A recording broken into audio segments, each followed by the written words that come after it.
Happy Veterans Day, everyone.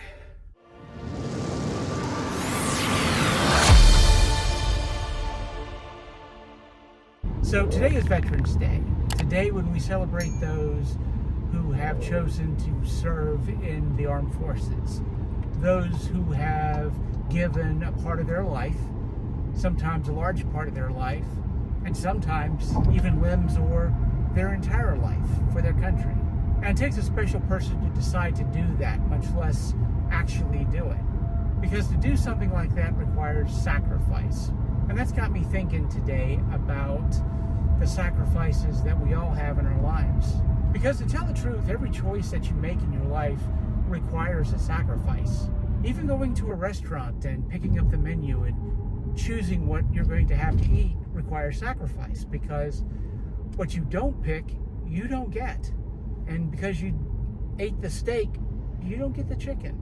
When we're really young, we have a world of opportunities ahead of us. We literally have our entire lives in front of us, and we can do with that life pretty much anything. But as we start getting older and we start making decisions, like who we hang out with, what classes we decide to take, whether we do our homework or not, by doing that, we walk through some doors and we shut some other doors behind us.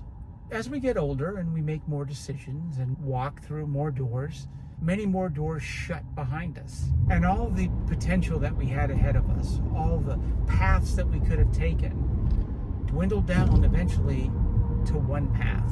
A path framed by all the doors that we didn't walk through because we shut them behind us, or in some cases because some people shut them for us. And although it is true that sometimes you can go back and reopen a door that you had previously closed and try another path, very often the doors you close stay closed. Those are the sacrifices that you make for being on the path that you're on. So the idea is that the things that you sacrifice, even if they're good things, you're sacrificing them for something better. At least that's the idea. But it doesn't always work out that way. At one time, I had sacrificed the possibility of some possibly good relationships because I was more interested in trying to maintain a really toxic one. Not the best move. There's no guarantee that the choices that we make are the best possible choices we could have made in that situation. But those choices allow us to make other choices, and the chain of those choices become the story of our lives. It's a good thing to understand that even the smallest of choices can have effects on our lives, and that there is no unimportant choice that we can make.